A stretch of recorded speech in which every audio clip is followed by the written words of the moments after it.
नमस्कार बंधुओं, स्वागत है आप सभी का आपके अपने चैनल श्री प्रभुवाणी में। आज इस वीडियो में हम आपको साल 2025 की पहली पूर्णिमा यानी कि पौष पूर्णिमा से जुड़ी संपूर्ण जानकारी प्रदान करेंगे, जैसे कि यह कब है, सही तिथि क्या है, शुभ मुहूर्त, पूजा विधि, इस दिन आपको किन किन चीज़ों का ध्यान करना है और साथ ही साथ श्रवण करेंगे पौष पूर्णिमा से जुड़ी पौराणिक व्रत कथा का। तो चलिए बिना किसी देरी के वीडियो को शुरू करते हैं। किंतु उससे पहले यदि आप चैनल पर नए हैं तो कृपया करके इसे लाइक, शेयर एवं सब्सक्राइब करना ना भूलें। तो बंधुओं, हर महीने में एक पूर्णिमा आती है और पंचांग के अनुसार पौष माह की पूर्णिमा को पौष की पूर्णिमा भी कहते हैं। शास्त्र के अनुसार पौष पूर्णिमा के दिन लक्ष्मी नारायण पूजा का खास महत्व होता है। पूर्णिमा के दिन स्नान दान और पितरों का तर्पण करना भी शुभ माना गया है। मान्यता है कि पूर्णिमा के दिन चंद्रदेव को अर्घ्य देने से चंद्र दोष दूर होता है। आइए अब जान लेते हैं पौष पूर्णिमा शुभ मुहूर्त 2025। तो बंधुओं, इस साल पौष पूर्णिमा का व्रत 13 जनवरी यानी कि सोमवार के दिन रखा जाएगा। आप नोट कर सकते हैं कि पूर्णिमा तिथि प्रारंभ होगी 13 जनवरी प्रातःकाल 5:03 पर और इसका समापन होगा अगले दिन यानी कि 14 जनवरी प्रातःकाल 3:56 पर। बंधुओं, स्नान दान के लिए मुहूर्त रहेगा प्रातःकाल 5:27 से लेकर प्रातःकाल 6:18 तक।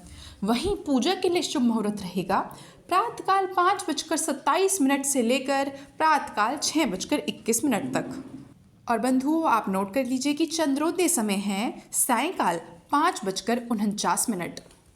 आइए अब जान लेते हैं क्या है पौष पूर्णिमा से जुड़ी पूजा विधि। तो बंधुओं, पूर्णिमा व्रत के दिन प्रातःकाल उठकर दैनिक कार्य से निवृत्त होकर आप स्नान कर लें और उसके बाद पूजा का संकल्प लें। इसके पश्चात पूजा स्थल में भगवान विष्णु और माता लक्ष्मी की मूर्ति का पंचामृत से अभिषेक करें और ओम नमो नारायण मंत्र का जाप करें।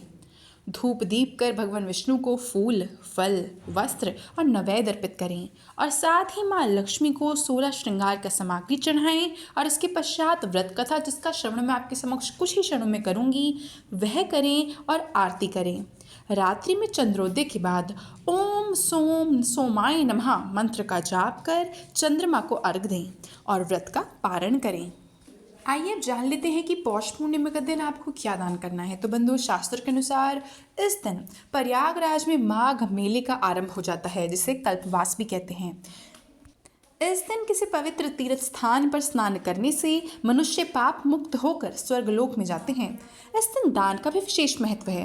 इस खास दिन पर दान में तिल, घी, शक्कर, चावल, वस्त्र, अन्न, गुड़, कंबल का दान करना विशेष पुण्य प्राप्त करने वाला माना गया है।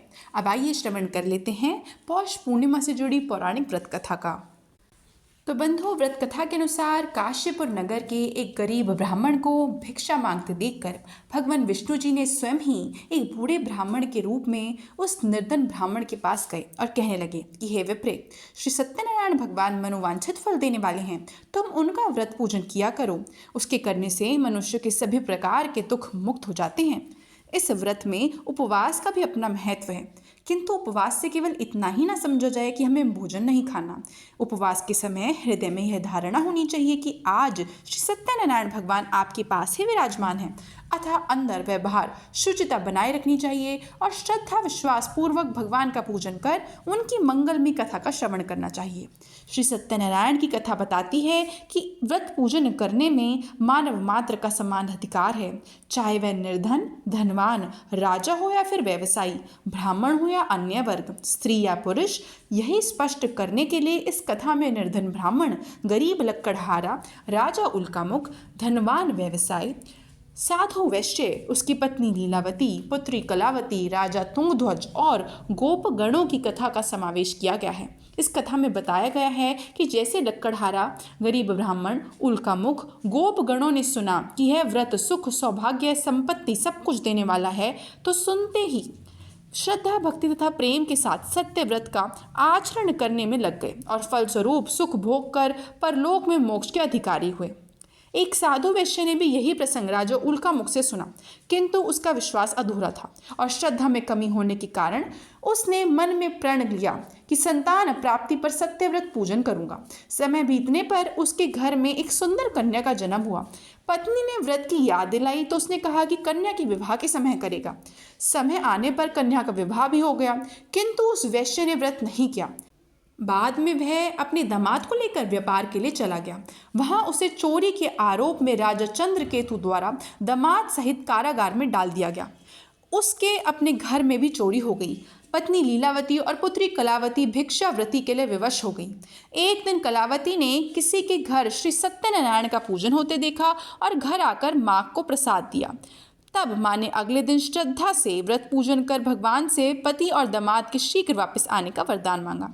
श्रीहरि प्रसन्न हो गए और स्वप्न में राजा को कह दिया कि वह दोनों बंदियों को छोड़ दे, क्योंकि वह निर्दोष हैं। राजा ने अगली सुबह उनका धन धान्य तथा प्रचुर द्रव्य देकर उन्हें विदा किया। घर आकर पूर्णिमा और संक्रांति को सत्यव्रत का जीवन भर आयोजन करता रहा। परिणाम स्वरूप उसे सांसारिक सुख भोग कर मोक्ष प्राप्त हुआ। इसी प्रकार एक बार राजा त्वंगध्वज ने वन में गोपगणों को श्री सत्यनारायण भगवान का पूजन करते देखा, किंतु अपने अभिमान की वजह से राजा ने ना तो पूजा स्थल पर गया और ना ही दूर से प्रणाम किया और ना ही गोपगणों द्वारा दिया गया प्रसाद उसने ग्रहण किया। परिणाम स्वरूप यह हुआ कि राजा के पुत्र, धन धान्य, अश्व, गज आदि सभी नष्ट हो गए।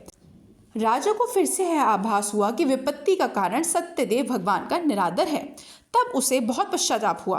वह तुरंत वन में गया और गोपगणों को बुलाकर उनसे सत्यनारायण भगवान की पूजा विधि पूछी और उसके बाद पूजा भी की। फिर उसने प्रसाद भी ग्रहण किया तथा घर आ गया। उसने देखा कि विपत्ति टल गई और उसकी सारी संपत्ति तथा जन सुरक्षित हो गए।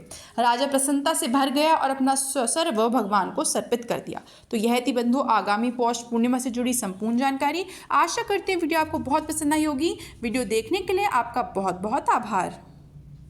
और बंधुओं, जाते जाते कमेंट बॉक्स में श्री हरि विष्णु लिखना ना भूलें।